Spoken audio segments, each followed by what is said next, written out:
s'agit de présenter la programmation 2022 du pavillon populaire et de l'espace Saint-Ravi. Je voulais juste dire un mot parce que c'est des lieux d'art de la ville de Montpellier. C'est le pavillon populaire, l'espace Dominique Bagoé et l'espace Saint-Ravi.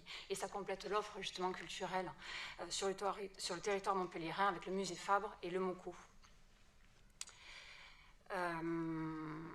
Pour le pavillon populaire, l'année s'ouvrira par la présentation d'un projet photographique inédit de Raymond Depardon. À l'été, ce sera une rétrospective de Peter Lindbergh. Il y aura les photographies aussi en mai. Et à l'automne, ce sera une exploration de la création photographique en France dans les années 70 et 80. Nous regrettons juste une absence de parité dans la programmation du pavillon populaire cette année, mais nous espérons que les prochaines années, justement, ce sera le cas et ça redeviendra une parité parfaite.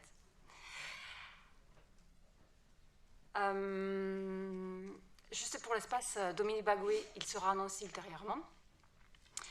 Pour l'espace Saint-Ravi, il accueille des œuvres d'artistes émergents du territoire de la métropole, sélectionnées par un jury de représentants de la ville et de professionnels des arts plastiques après appel à projet.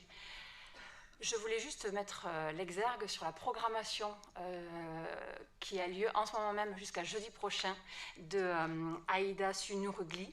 Elle propose aussi des démonstrations le samedi et le mercredi. Je vous enjoins vraiment à y aller parce que c'est une exposition formidable. Pour info, c'est une artiste aussi qui travaille avec les scolaires. Elle a reçu des classes scolaires lors de cette exposition et elle a 2 résidences cette année dans le cadre des parcours artistiques et culturels dans les écoles. Je voulais le souligner. Donc voilà, il s'agit pour l'affaire 34 d'approuver la programmation des lieux d'art, d'autoriser l'invitation de personnes évidemment pour assister à ces expositions. Sur l'affaire 35, je fais les deux, je propose de lier les deux.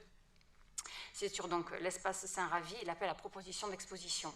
C'est un lieu municipal dédié aux artistes plasticiens et photographes émergents issus du territoire métropolitain. Donc les artistes intéressés répondent à un appel à candidature annuel, puis sont sélectionnés par un jury composé de professionnels et d'élus municipaux.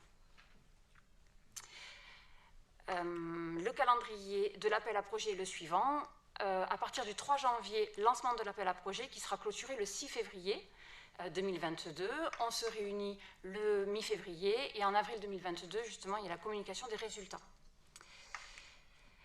En ce qui concerne les conditions de candidature, comme les années passées, l'appel à candidature sera ouvert aux artistes plasticiens seuls ou en collectif, domiciliés à Montpellier ou sur le territoire de l'une des communes de la métropole. Et la priorité sera donnée aux artistes ayant peu, voire jamais exposé. Les dossiers seront déposés en ligne, la procédure est en ligne comme chaque année. Je vous remercie.